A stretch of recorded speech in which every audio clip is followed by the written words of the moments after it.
My name is Caitlin, and I am an Outreach and Recruitment Officer here at IIE. Today we're going to be talking about one award in particular in the 2020-2021 catalog, and that is the Fulbright Global Scholar Award, which is a multi-country award that allows applicants to propose projects in 2 or 3 world regions. As we go along, please feel free to type in your questions into the box that many of you have found. There's going to be a question and answer session at the end, but you can, as we're going along, if you would like me to elaborate, you can type into the questions box.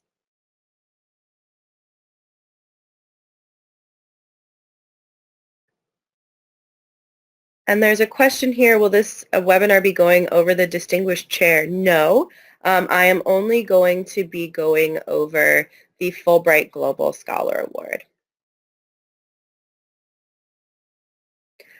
So what we're going to go over today, I'm going to give a brief overview of the Fulbright program and then talk about the logistics and the finer points of the Global Award. I will also go over some samples of past projects, and then we will go into the application process, the timeline including the review process, and then we will open it up to Q&A.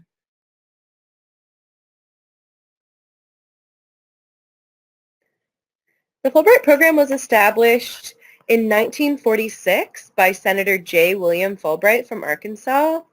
Having had his own exchange experience abroad through a Rhodes Scholarship, he was able to see firsthand the value of international and people-to-people exchange for fostering mutual understanding. Today, the Fulbright program is the U.S. government's flagship international exchange program, and its mission is to increase mutual understanding between people of the U.S. and people of other nations. The program is sponsored by the State Department's Bureau of Educational and Cultural Affairs, and it is administered in close collaboration with U.S. embassies and Fulbright commissions abroad by the Institute of International Education, which is a cooperating agency that administers the program. So before we discuss the Global Award in more detail, I want to review the basic eligibility requirements for Fulbright U.S. Scholar Awards. Regulations for the Fulbright program are created and revised by the Fulbright Foreign Scholarship Board, the FFSB. So if you hear me refer to the FFSB, that's what I am talking about. And as defined by them, eligibility requirements that must be met include a U.S. citizenship. Permanent residence is not sufficient. A PhD or other professional or terminal degree will vary depending on the award. I'd say there are about a quarter of the awards in the catalog do not require a PhD or terminal degree, but most will.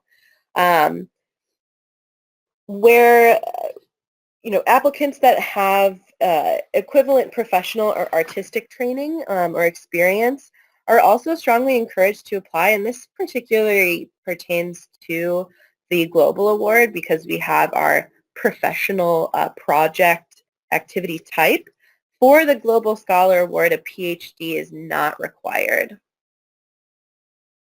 If we have any Fulbright alumni that are on the call, I just want to mention the newer policies that govern eligibility as it relates to previous Fulbright U.S. Scholar grants. If you've previously held a U.S. Scholar, not a student or specialist grant, within the past 2 years, there's a waiting period of 2 years between when your last grant ended and when your new grant would be able to start. So for example, if your grant ended in January of 2017, you were eligible to apply again in January of 2019 for whatever cycle it is that's coming up at that time. There's no lifetime limit on the number of Fulbright awards that you can have.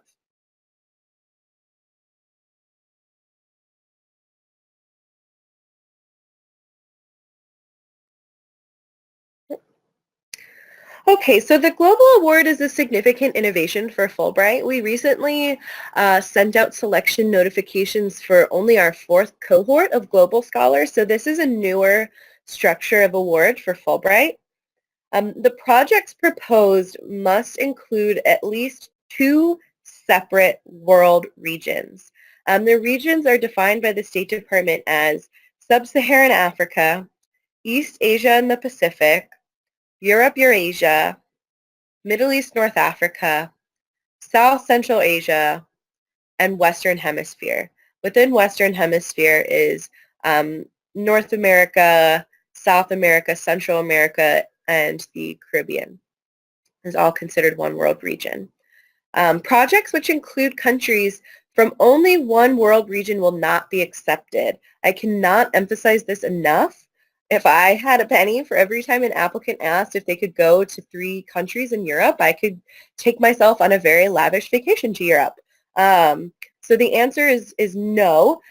You can explore our catalog to see which world region different countries belong to. Projects take place in 2 or 3 different countries in at least 2 separate world regions. The countries that you select must be places where we are currently sending U.S. scholars. To see if a country is eligible, take a look at the drop-down menu on our catalog of awards to see a list of countries that are in the catalog. If the country is listed in the catalog, then it is eligible. If it is not listed there, it is not. Every year we get questions about Switzerland, Lebanon, Chad, Martinique, the list goes on. The simple answer is that if it is not listed in the catalog of awards, then that country is not eligible.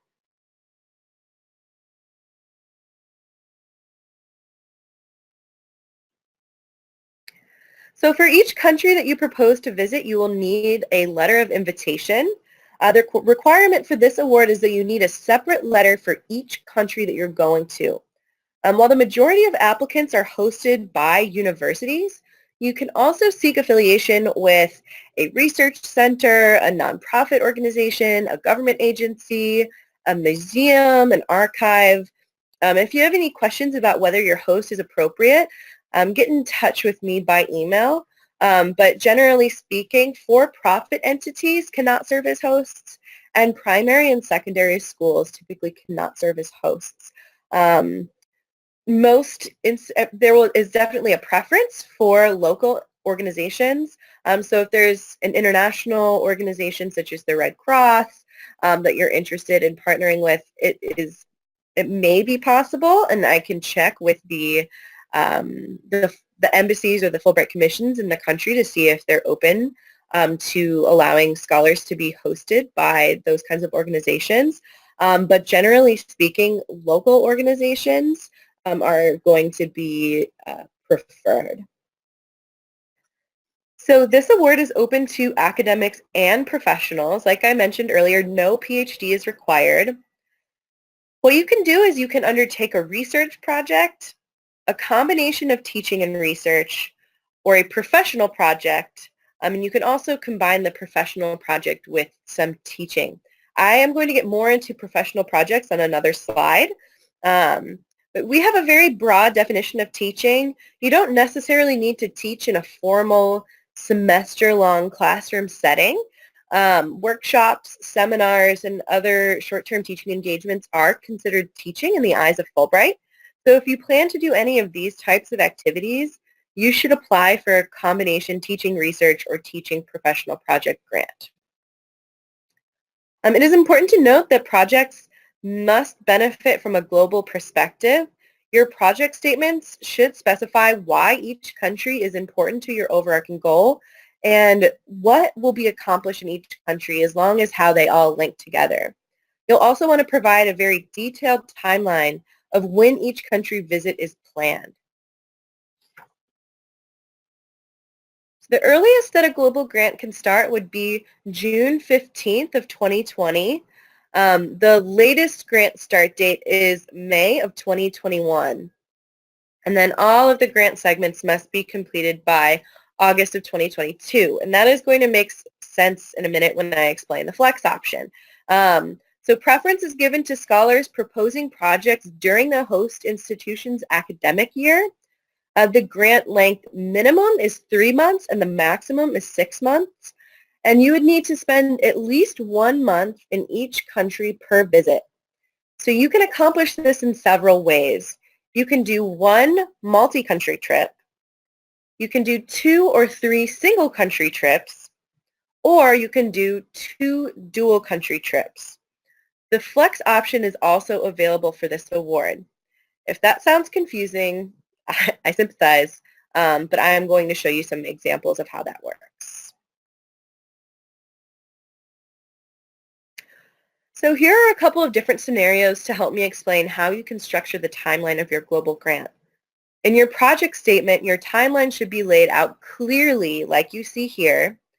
Scenario 1 is a one multi-country trip. So this is back-to-back, no breaks in between, one trip where you're going to 2 or 3 different countries. So for this example, going to France, Morocco, and Brazil, 6 months abroad, and you're going to France and then immediately going to Morocco and then immediately going to Brazil. Scenario 2 is 2 to 3 single country trips. So this is sort of what we would call a flex grant.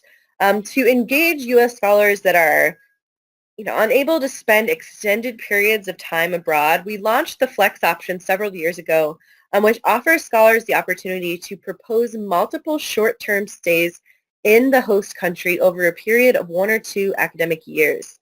If you plan to split up your grant into shorter segments over 1 or 2 academic years with return trips to the U.S. in between the grant segments, that is considered flex. You can do it this way, or you can also do 2 dual country trips. And this one I give an example of spreading it out over 2 different academic years. So what is not possible? You cannot make 6 separate trips that are all 1 month in length. You can only do 3 trips total. You cannot do 3 dual country trips. You can only do 2 dual country trips. And you cannot do 2 triple country trips. So if you wanted to go to France, Morocco, Brazil 1 year, come back, and then the next year do France, Morocco, Brazil, again, that is not possible. So you would only be able to do 1 triple country trip.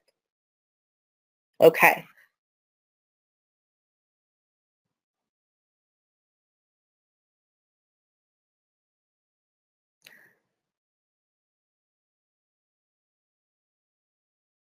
So I have a good question here about eligibility.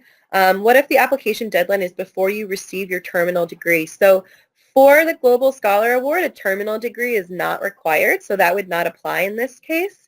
But speaking generally about the Fulbright U.S. Scholar Program, you would be expected to complete your terminal degree by February after the year after you apply. So if you're applying this year, September 16th is the deadline, you would need to have completed your degree by February, the following February, unless it is otherwise stated in the award description. I know that some awards, allow applicants, especially postdocs, to apply as long as they would have finished their degree by the time they would start the grant. But for the Global Award, it is not required.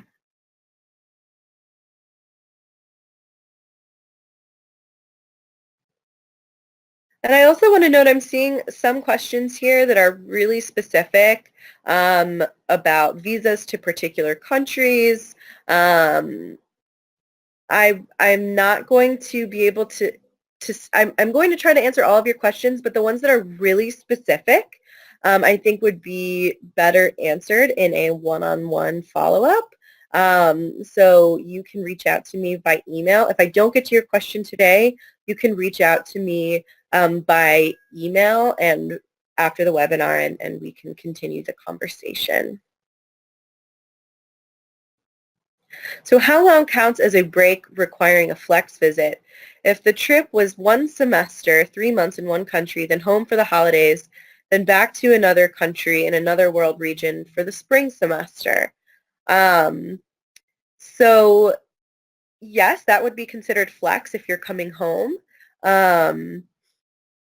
There's really no requirement. If you were only coming home for a week or a couple of days, then we would most likely not consider that a flex grant. And if you wanted to come home for the holidays, that would be something that you would be expected to pay for that would not be paid for by your grant. But if you're going to be coming home for several weeks or a month, then we would consider it a flex grant.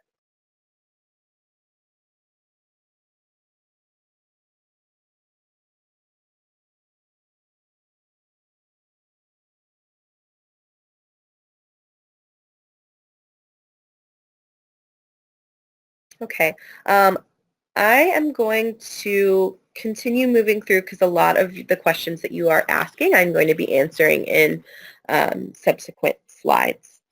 So I want to elaborate a little bit on the professional project activity type. This is for those of you that were around last year. It was new last year. This is the second year that we've offered this professional project activity type. So what kinds of activities are considered professional projects? Permissible activities might include visits to organizations in the applicant's professional field, practical experience in day-to-day operations, public lectures, artist residencies, or other appropriate professional experiences. If you're uncertain whether your project falls under the professional project activity type, you can reach out to me at theglobalaward@iie.org email, and I can verify it for you. How does the professional project activity type differ from the research activity type? The research activity type really comprises traditional academic research, such as laboratory observation, field interviews, building of statistical models, and the professional project activity type would encompass undertakings that sort of fall outside of traditional academic research. In terms of application materials, professional projects include the same application materials as research proposals. So that would be, and I'll go into the application materials later, but that would mean including a bibliography. A big question is, can for-profit organizations serve as hosts for professional projects? So the answer to that is no.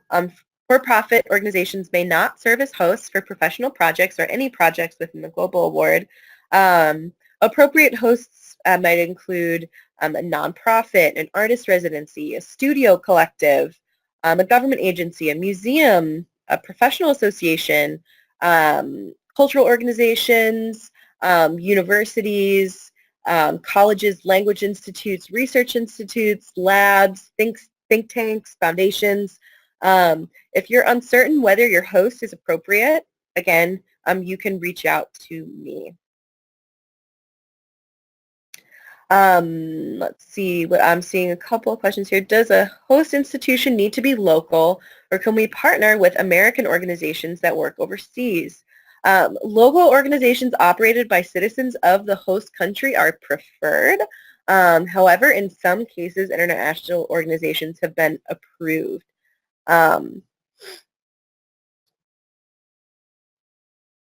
And let's see, can medical professionals apply for a grant under the professional project activity type? So yes, the grant is meant to be for professionals in all fields. However, proposals for medical research involving clinical training, patient care, or patient contact are not eligible. Medical professionals should propose projects that do not involve these kinds of activities. Fulbright policies do not authorize activity for which a license to practice medicine or nursing would be required. So a good question here, would an artist who is a professor apply to the professional project type? So that is really up to you, and it is based on what type of project you are working on. Is it, if you're a professor and you're going to be doing research that is considered more scholarly research, then you would apply for a research grant. If you are going to be going to a collective, or you're going to be going to a residency, or you're going to be developing a collection, that would be a professional project, and you would apply under the professional project type.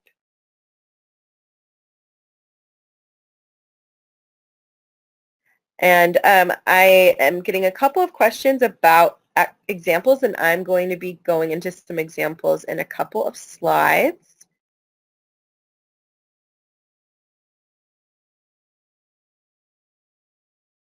Do all the countries have to have a flex option, or does global? So has been some confusion about whether you need to follow whether if you go to, if for example you go to an award, the All Disciplines Award to Morocco, and if they don't offer flex, can I still do flex with global? You can disregard whether or not countries offer flex, what disciplines they've listed as priorities. All of that you can disregard for global. All countries are eligible for flex if you are applying for a global award, and all disciplines are eligible for global as well. Can you do different activities in different countries? So yes, you can. Um, I would say that you'll just need to make a strong argument for why. So strong global projects are ones that you're able to make a strong argument for why you need to go to multiple countries and what the connection is between each. So if you're proposing to do some kind of teaching in one country and then a completely different kind of research in another country, then you really would not be able to make a strong argument for the connection between the different parts of your grant.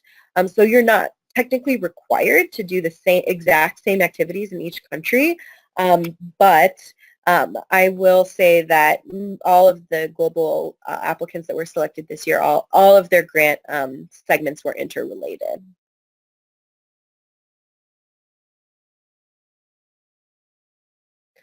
Okay. Um, I am going to keep moving. So in terms of benefits, all of this is available in the award description, but I'll go over it quickly because we always get questions about it.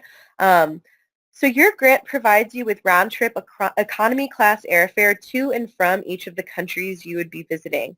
You'll also receive a $500 relocation allowance per country per visit to cover the cost of shipping belongings, overweight baggage, etc.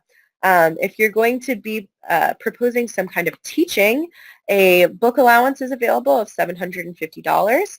And then the books that you purchase should be donated to the host institution upon completion of your project.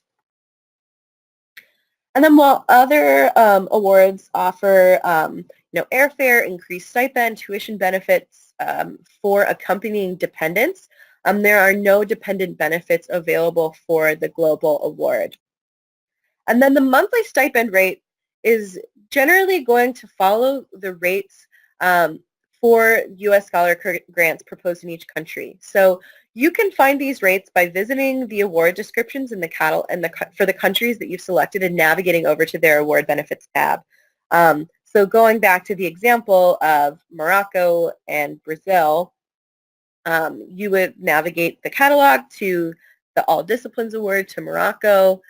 You can look and see what is the monthly stipend there, and that's basically what you can expect when you go to Morocco. And the same would go for France, and the same would go for Brazil. Those are estimates.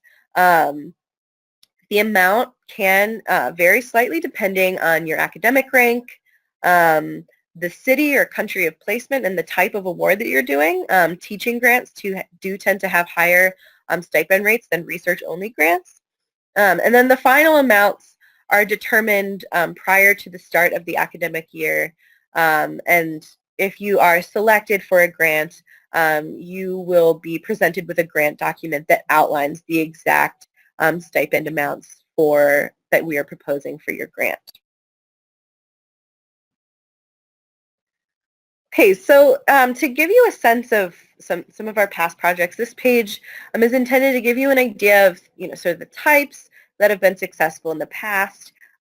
They span all imaginable disciplines. So we have the arts, environmental studies, religious studies, sports, economics, education. All disciplines are welcome. As you can see, all of these projects have at least 2 world regions indicated. If you may have, if you have seen examples in the past of projects to one world region, that may have been before we implemented the two world regions rule. We only had the one world region for the very first cohort, and we changed it within the second cohort. So there are no preferences for specific disciplines and countries, but the selections represent superior projects that come from a range of different disciplines and countries. We just sent out our 2020-21 selection notifications, and I wanted to highlight some of the professional project applications that were successful, as they can help give you an idea of what kinds of professional projects we're looking for. So one was in education and psychology.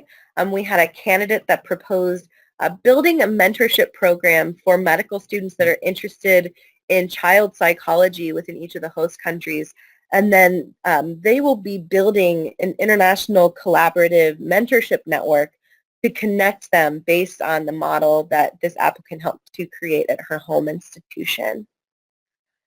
Another successful professional project was in environmental sciences and conservation, and the candidate will be researching partnerships between ecological field stations and land protection networks, which is an emerging trend that's proven to be critical to effective climate adaptation for natural ecosystems and the communities that rely on their ecosystem services for survival.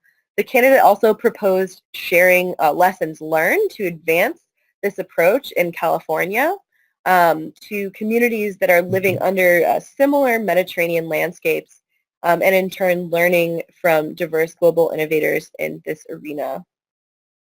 Another project combined a professional project with teaching, and this candidate proposed training professional preparation students, faculty, and teachers in the host countries how to teach sports to children with visual impairments, blindness, or deafblindness. And so these trainings would help stakeholders in the host countries learn about the abilities of these children and ensure that they can reach their potential. Another project that I always like to highlight because I think it's really interesting. We had an LAPD officer that went to the UK, and I don't remember where else he went, but he went to train with local police stations to learn about their terror response plans. And then, so he went and he learned about that, and he sort of shared some of the tactics that the LAPD uses, and then he brought what he learned back to his precinct in the U.S. and has sort of transformed the policies that they have on that particular thing. We also have seen lots of people go into artist residencies as well. So for more details on selectees for this coming year are not going to be released until October via our Scholar Directory, but you can also see on the Global Award webpage on the CIES.org website. There are, for the last couple of years, you'll be able to see who's been selected and what their project types were on.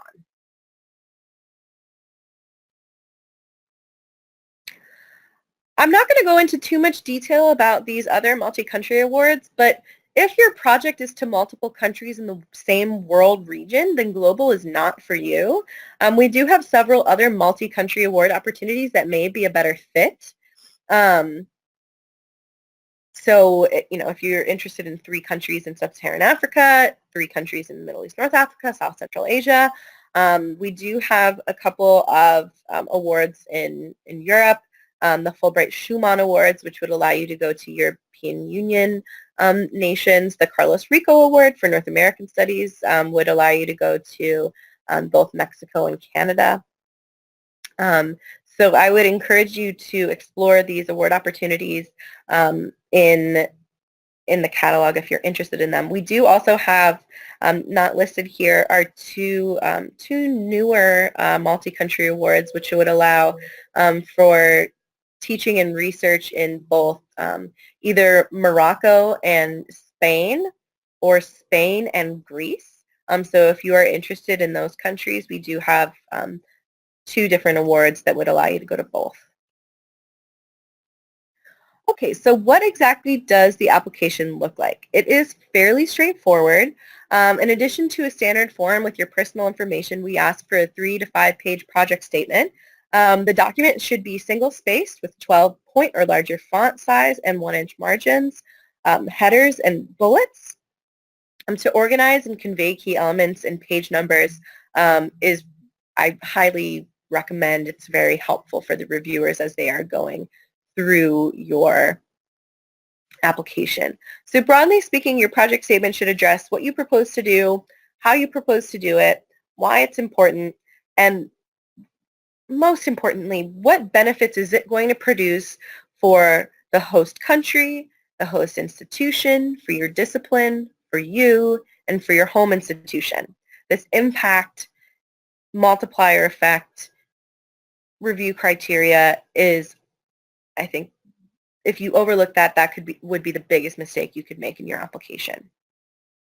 So there is more guidance about the project statement, including some prompting questions and samples, the review criteria on our website. It's important to remember that if you're applying for a Flex grant, this is where you are going to set out clear plans and justification for Flex, including a project timeline. This award also requires letters of invitation from each host country. So a letter of invitation is an expression of interest from a host institution. And what it should include would be the activities you're being invited to do by the host, the period of time that you're being invited for, and a description of the host's interest in your project and how it is going to benefit their institution. It should be on official letterhead, and if the letter is not in English, you'll need to include an English translation of it alongside with the original. A single institution is free to send letters of invitation to multiple candidates, so be aware that a letter is not a legally binding pledge, nor does it guarantee an applicant a grant. So how do you get a letter? If you do not have contacts in your country of interest, you are not alone. Most applicants don't, and we do have some recommendations. So start out by using the resources on your home campus. There's an international office on your campus. I'm speaking to international students or faculty as well as area studies faculty on your campus who may know people in your discipline in other countries. You can talk to other colleagues who have gone abroad. You can contact current and former Fulbright scholars.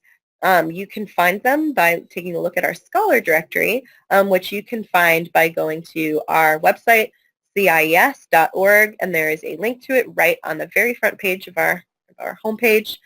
So using the scholar directory, you can narrow it down. You can, for example, you can go in and you can look and see, okay, where have Fulbrighters gone in Morocco? You can search, look for core. You're looking for U.S. scholars. You want to look in Morocco, and it will pull up a list that will have information about the project titles, the names, the countries, the host institutions of previous Fulbrighters. Our alumni are very helpful people, so if you see someone who has previously gone to the country you're proposing to and you're interested in their host institution, you can always reach out to them to ask for an introduction. Faculty emails are alarmingly easy to find on the internet if you just Google someone. So you can usually find our alumni that way. And really, Google is your best friend. Look at university websites in the host countries you're interested in, and you can oftentimes locate information for different departments, in just a few keystrokes. Me personally and us at IIE, we do not keep any names or contact information for people at specific institutions. So this part is going to require some hard work and some ingenuity on your part. One recommendation that I always like to give applicants is, you can always pursue multiple letters of invitation in multiple countries and see what comes back to you, especially at this point in the application cycle. Applications aren't due until September. You have a couple of months. If you are not sure which countries you want to go to, start reaching out and see what comes back to you. And you may find that, one letter of invitation is much stronger than another, or there's a much better fit at one institution over another. You would just only be able to include letters for the countries that you're proposing to go to in your application. But, you are free to pursue as many as you want before you submit your application. 3 letters of reference are required. So if you are proposing to teach, at least one of those letters must address your teaching. So someone that has evaluated your teaching, or that is, sat in and seen you teach, that's been a part of your, read your teaching evaluations, anything like that. We have lots of tips for submission of references on our website, who should serve as a referee, all of that. But I want to underscore that anyone who provides an applicant a letter of invitation cannot also serve as a referee to the same applicant. Then also, applicants must register their referees in the online application, and the references must be submitted via the online application. We do not accept mailed-in references or emailed references. You cannot submit a letter of reference on behalf of someone. What you do is you register them in the online application system, their name, their email.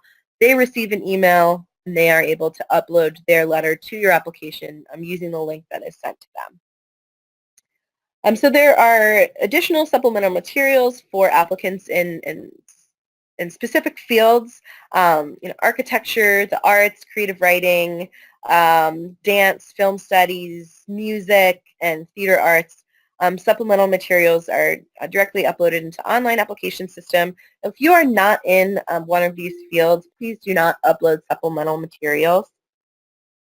And a very detailed list of which disciplines require supplemental materials is on our website. And then regarding the language requirement for the Global Award, you should confirm with the host institution the language of instruction for your proposed teaching. For research grant activity, language fluency sufficient to complete the research project is what is required. So for applicants that do not have the local language proficiency, you need to demonstrate the feasibility of conducting your research in the project statement and in the language self-evaluation form. So non-native speakers who have local language abilities are asked to complete the 2-part language proficiency report. Part 1 is a self-evaluation, and Part 2 asks you to register an external evaluator. This part of the report is completed by an appropriate foreign language instructor through the online application reference system. So to sort of sum that up, if you do not have local language proficiency, what you need to do is explain in your project statement how you're going to complete your research without that language. Are you going to be working in a lab where everyone speaks English? If that's the case, please explain. Are you going to be working with a collaborator that is fluent in the language, or are you going to be hiring a translator? If you don't have the local language proficiency, you just need to demonstrate to us that you have thought that through and have plans to navigate that. If you do have the language proficiency, you fill out the self-evaluation, and then you register an external evaluator as well. So to be completely frank with you, the Global Award is by far the most competitive opportunity that we offer. I cannot give you exact application numbers or success rates. It varies every year, but speaking from my personal experience, every year we receive more. If we started with 100, the next year it doubles, and the year after that it doubles, and it just seems like the interest in this award continues to grow. So I think that all of you on this webinar should be aware that this opportunity is very, very competitive, especially compared to other awards in the catalog. To be successful, your proposal needs to be 3 things. It needs to be clear, it needs to be concise, and it needs to be compelling. Each individual's application should be about the candidate, about how the grant time will be spent, and what outcomes can be reasonably expected.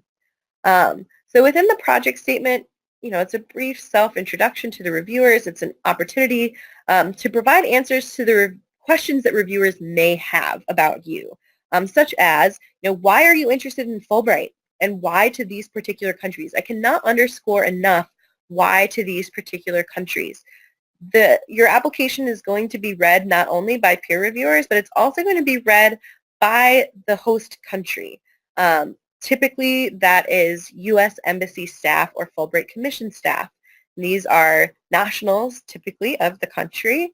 And so they weigh in on whether they are interested in having your project funded for the Global Award and whether they want you there.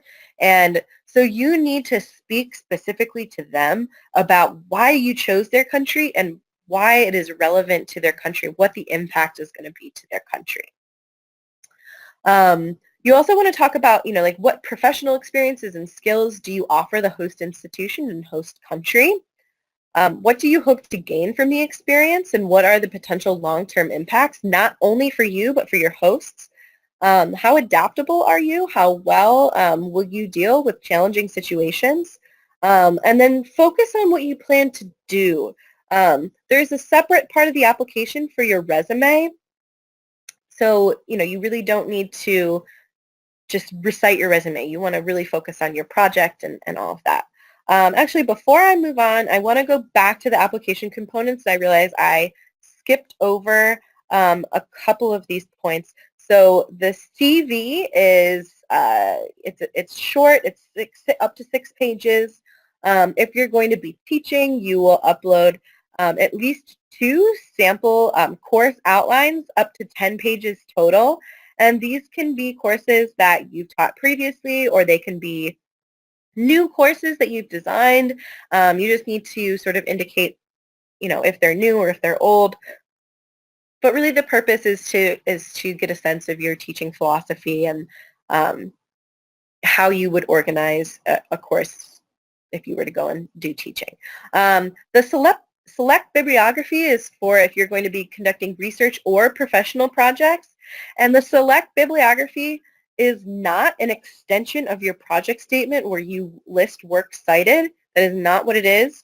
The bibliography is more like a literature review where you're going to be talking about, what are some of the other publications, journal articles. If you're doing a professional project, what are some of the other, museum exhibitions that have been similar, things like that.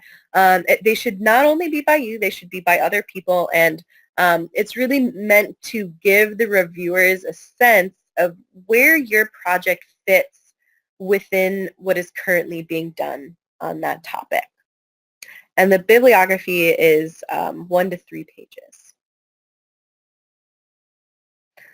Okay, so after you've submitted your application, what happens? So the first stage, after turning it in on September 16th or earlier if you are an early bird, is the technical review. So IIE staff, like myself, will review your application to make sure that you followed the instructions. So we will be checking for page limits, eligibility, appropriate host country choices, appropriate dates, and so on. Please, please, please pay attention to page limits and appropriate grant start and end dates. We will catch those things. We will catch if you try to sneak in an extra page to your project statement, and we'll just ask you to change it anyway. So please pay attention to the page limits. Next, your application will be reviewed by a peer review panel of discipline experts. The experts are typically Fulbright alumni. And in peer review, applicants are either recommended or not recommended for further consideration and then are notified of this outcome. And those notifications typically come out around Thanksgiving, though this year, because we've pushed the application deadline back to September 16th. In previous years, the application deadline has been August 1st. But we are hoping that we will be able to get those notifications out to you by about the first week of December. Don't quote me on that, but that is what our goal is. The peer reviewers are going to be assessing your application based on the review criteria that are listed conveniently for you on the website. We cannot provide reviewer comments if you are not selected per FFSB policies. The reviewer identities and their comments are confidential. But if your application does not pass through peer review, you can reach out to us and we can offer some tips and tricks about how to put together a strong application. So for applications that were recommended following the peer review, the next stage is multi-pronged. There is in-country reviews, the FFSB review, and the U.S. Department of State's approval. So please note that we need to have decisions from all three before we can notify applicants of the final outcome. That is whether or not they have been selected for a grant or named an alternate. So you may be wondering what criteria are used to evaluate applications in the review and selection process. And we've outlined that on our website, but a super short version is, ultimately those reviewing the application expect you to demonstrate that you're qualified and able to take on what you propose, that the project is sound and well planned, that you can adapt the project if you need to and probably will need to, and that it will have an impact.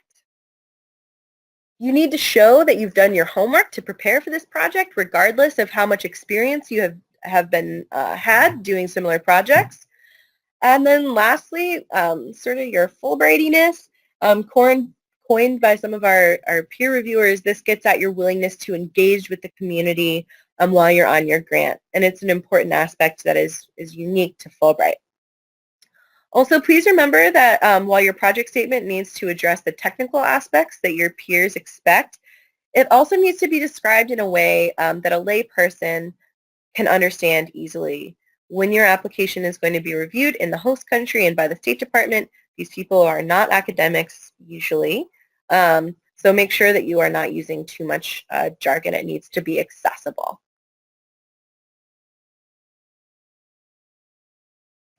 I want to elaborate a little bit on the review process, the in-country review process. So what exactly happens once your application makes it overseas? So I am not privy to any specific reasons why candidates are selected or not selected. The reality is that the Global Award is the most competitive opportunity that we offer by a very significant margin. And so there are far, far more exceptionally qualified candidates than there are awards or funding available. So if your application passed through the peer review stage, that means that it was already a very strong application. If your application is unsuccessful at the in-country review stage, I will not be able to tell you why. However, I can offer some general guidance based on my knowledge of the in-country review process. And this guidance is especially tailored to those of you on this call who just received non-select notifications for 2019-20. So when the applications go to the host country, there is a survey that they fill out and return to us. And there are 3 criteria that they review applications based on. 1 is the applicant's cultural adaptability, sensitivity, and language proficiency. 2 is the project's feasibility. And 3 is the project's outcomes, benefits, and impact. So that is what the Fulbright posts and commissions, the embassies, are going to be looking at when they take a look at your application. Applicants should clearly outline the impact of their project, what the impact is going to be on them, on their host institution, their host community. I feel like I've repeated that a lot of times, but I cannot understate enough how important that is, particularly for global. Applicants should also address the project's relevancy to the country and demonstrate, what they hope to accomplish is feasible in terms of your timeline, your cultural appropriateness, security, etc. The letter of invitation is also an important component, and so a strong application is one where the host institution addresses the project's merits and potential impact, as well as the resources that will be available to the applicant from the host institution. So it is also vital that applicants make a strong case for why they need to visit multiple countries instead of just one. So I will be completely honest with you. We have a lot of applicants that go into, they come into Fulbright thinking that they want to go to France. They get distracted by the shiny Global Award, and then they change their project to include another country because they think it would be fun to go to multiple countries. We can usually tell when that happens, and those applications are not strong global applications. If you can very easily do your project in one country over multiple countries, I would advise you to apply to a single country because you will be more competitive there. So multiple countries, you need to make an argument that you need to go to these countries and it needs to be multiple countries. For example, there's one applicant I worked with that was following the migration of a particular bird, and they were following it from one country to the next country to the next. So that made a really strong argument for why multiple countries. So make sure that you are making that argument. Okay, now I would like to open the floor, the virtual floor, to any of your questions. So I can see you've already been typing a lot of them into the chat box on the screen. I will read through and answer where I can. If your question is very specific to your situation, like I said earlier, please reach out to me at the email on your screen. Okay. Great. Will you share the recording? Yes, this is being recorded, and I will be uploading it onto our webinar archive on the CIES.org website at some point, probably next week.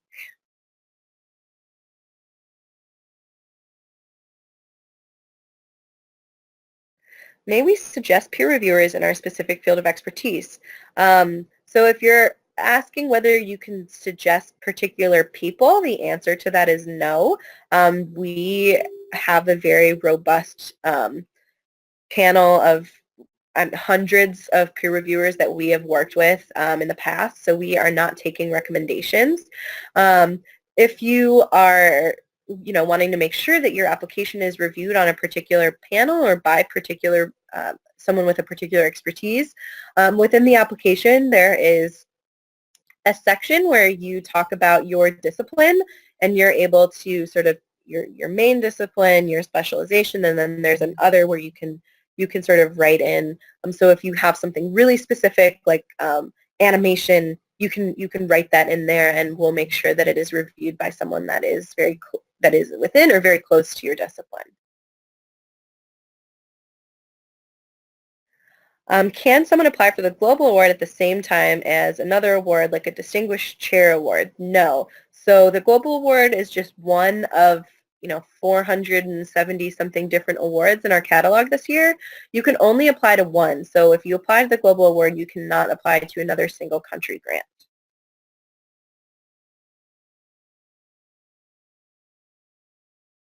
Okay, I am going to slide up to see what were some of the earlier questions. Is it permissible to use the Fulbright Global Award in combination with additional project or institution funding? So yes, you will, if you are first of all, I would not mention it in your application because you are only applying for Fulbright funding. If you have other separate funding for another project, or you're planning on staying longer in the host country, you wouldn't mention that in your application. We do have lots of people that stay on after their grant with different funding. If you're going to have additional project funding, that's going to be helping with, if you're having, for example, you have some expensive lab equipment and you have other funding that's going to cover that, feel free to mention that in your application. If you are selected for a grant, you'll need to disclose any separate or additional funding that you're receiving for this research project. And if there's any duplication of funds, then that, we would adjust your Fulbright stipend based on that. We wouldn't, for example, if you're already receiving a, airfare stipend from one grant, we wouldn't also give you one for Fulbright. Or if you're already receiving a living stipend from your other, we wouldn't want to have duplication of funds. Are emeritus faculty eligible to apply for this award, or do you need to be currently teaching at an institution? So yes, emeritus faculty are eligible. this award is open to all career stages. We have a lot of retired emeritus faculty. You can be a senior faculty member. You can be early career. You don't have to be a scholar. You can be a professional. You can be a doctor. You can be a police officer. You can be an artist. This award is very, very wide open.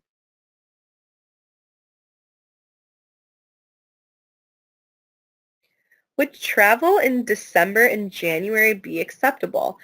So yes, there is a preference for grants that would, bring you to the host country when, particularly if you're going to a university, when people are on campus. If you are planning to go to your host institution when no one is there, it's more difficult for you to make the argument about impact to the host institution. It's hard to impact people if no one's there. So you'll just need to, otherwise emphasize, what your plans are for engaging with your host country and your host community to provide that very important impact portion.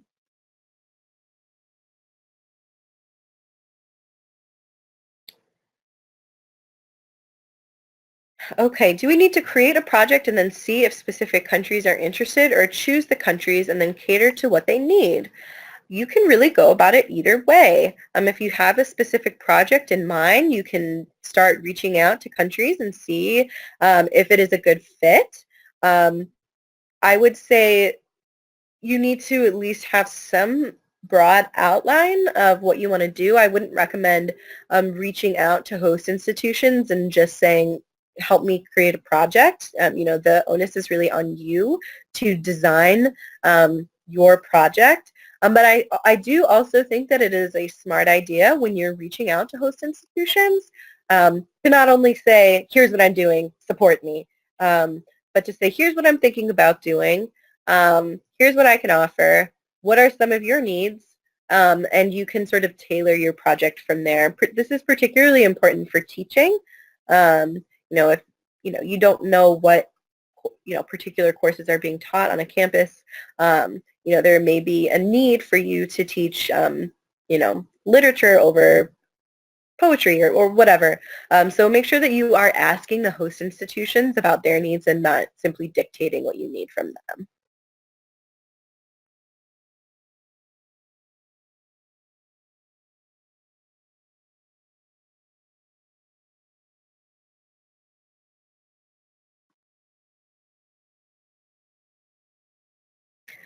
So a lot of questions about competitiveness. So like I said earlier, I cannot share the success rate. I can say that we award typically between 20 and 25 global scholars a year. It's usually been 20, but I think this year we're doing 25. Can you say a little bit more about book allowance? Does it need to be hard copy books or are electronic books and other books? So you can spend it on whatever educational materials you need. That money is given to you when you start out your grant. We do not ask you to submit receipts or we really trust that our grantees are using it on materials that they are going to be then donating to the institution. You know, it can be used on software. It can, whatever is most relevant to your project.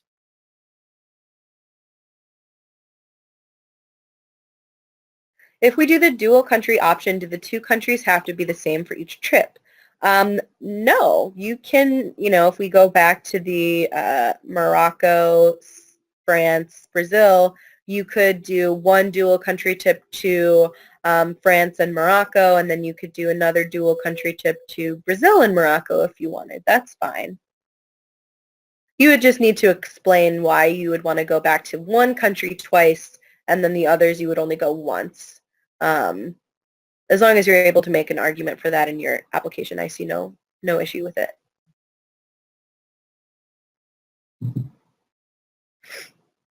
So a couple of questions about teaching. So we do not offer teaching only portion to this grant.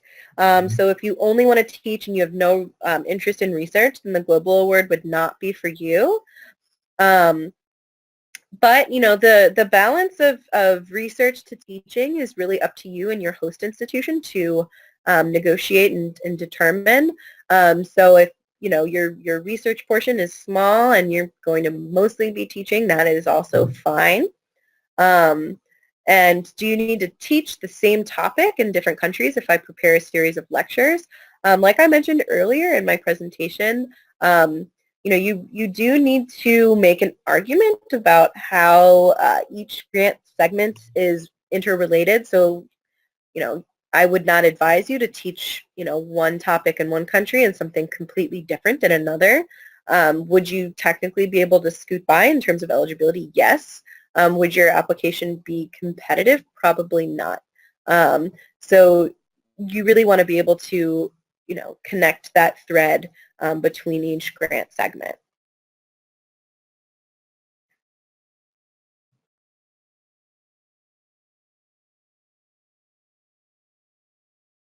Okay. I know we've reached our hour. I'm happy to stay on and keep answering a couple of these questions. But if any of you do need to hop off after the hour, that's perfectly fine. Um, if you have any further questions, my email address is on the screen. Someone was asking, what is the name of the award that would involve Spain and another country? So there is the Morocco-Spain Joint Teaching Research Award, and then there is the Spain-Greece Joint Teaching Research Award. If you go into our catalog and you search for Spain, both of those awards should pop up.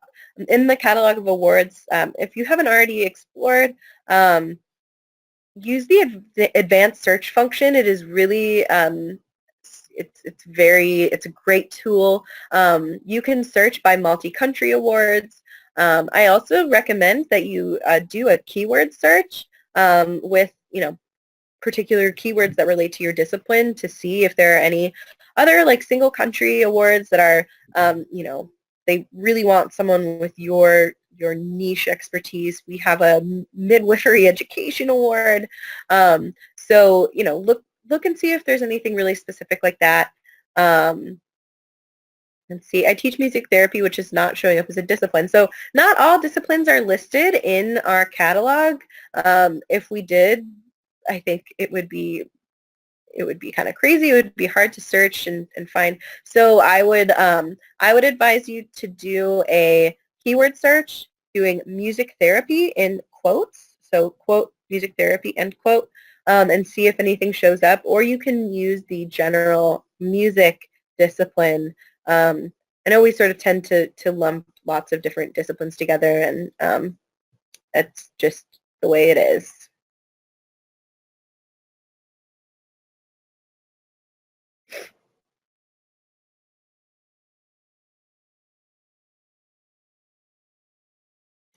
Okay, at completion of a professional project, how much emphasis is put on disseminating the information knowledge gained back in the USA? So that is a component of the review criteria impact multiplier effect. I think that it is not as heavily emphasized as the impact to the host country, but it is also a factor. So if you have any plans for, putting together a journal article or presenting to your peers at a conference about what you did on your research grant or whatever it is, you should include, definitely include a couple sentences about what you plan to do and what the impact is going to be to your field and to your home institution. Questions about bibliography. So there's no bibliography required for professional projects, right? That is incorrect. There is a bibliography required for professional projects. Again, will the webinar slides be recorded and posted online? Yes, they will next week. Check back to our webinar archive. Oh, this is a really good question. Is it good or bad to go back to a country that you may have visited for a previous Fulbright visit? So for the global award, I think it is uh, it is difficult. Um, I would not advise you to go back to a country that you already did a Fulbright in. I think the bar to clear is already very high with global to make an argument about why you deserve another Fulbright grant. If you are choosing to go back to a country that you've already spent a lot of time in or that you've already had a Fulbright grant in, um, then what you really need to do is convince the reviewers and convince the Fulbright Foreign Scholarship Board that A, you got a lot out of your previous grant, and B, what new things are you going to get out of this grant that you didn't get on previous visits to the host country or during previous Fulbright grants. And that argument needs to be made very, very convincingly. I think it's also a good idea if you've already had a lot of experience in the country that you're going um, to frame it as an advantage in terms of your relationship with host institutions, that you know a lot of people there, therefore your project is going to be more feasible, your cultural knowledge, your language abilities, things like that, to sort of demonstrate the review criteria about your personal qualities, your adaptability, your language skills, things like that. So make sure that you are doing both, talking about what new things you're going to get out of it that you weren't able to get out of previous grants, but then also emphasizing the skills that you gained during your previous experiences. But if you are applying for your Fulbright scholar, I would not recommend applying to go to the same country that you already went to. There's a very low success rate for that.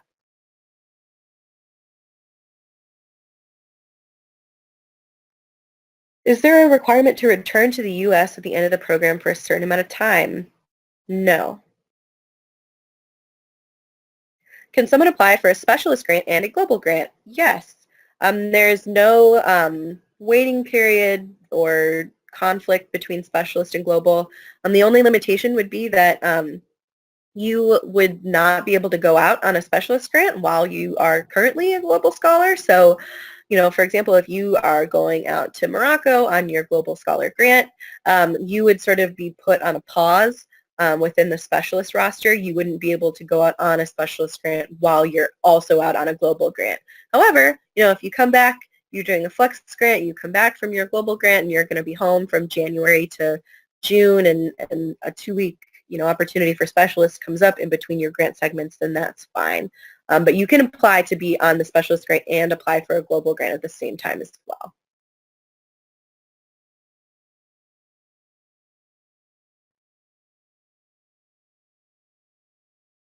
A question about language.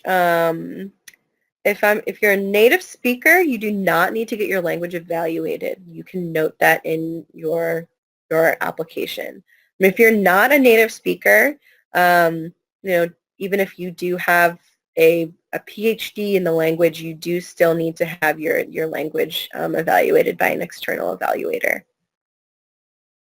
It's a very simple form that they fill out. It's about I think 4 or 5 questions that they answer, just attesting to your language skills. So, if you have someone that teaches the language that you're interested in or the language that you're proposing, you can, just ask a professor on your campus to fill it out. And then another question about how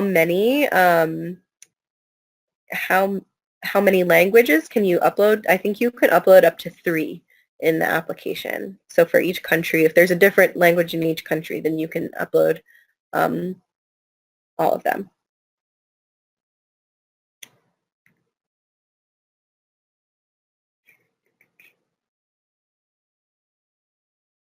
I'm a retired professor. Can I apply? Yes. I was a Fulbright scholar 2 years ago.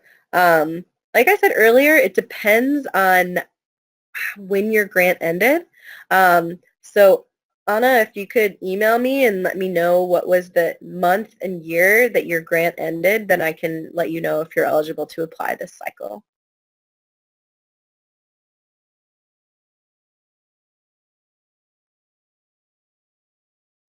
There's some questions about the minimum and maximum length of time that you can spend in each country. So I'm going to just go back to this and really please do closely read the award description within the catalog of awards. But there is when you add up all of the grant segments, you need to have at least 3 months and maximum 6 months.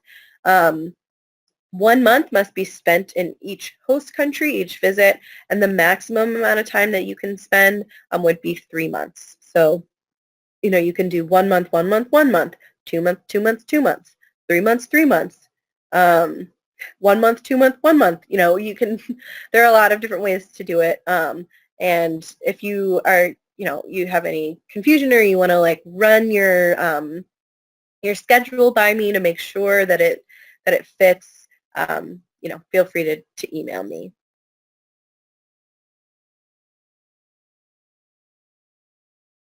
Okay.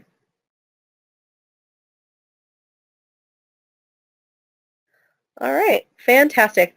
Well, I am going to wrap things up for today. I'm sorry I wasn't able to get to all of your questions, but some of them were really specific.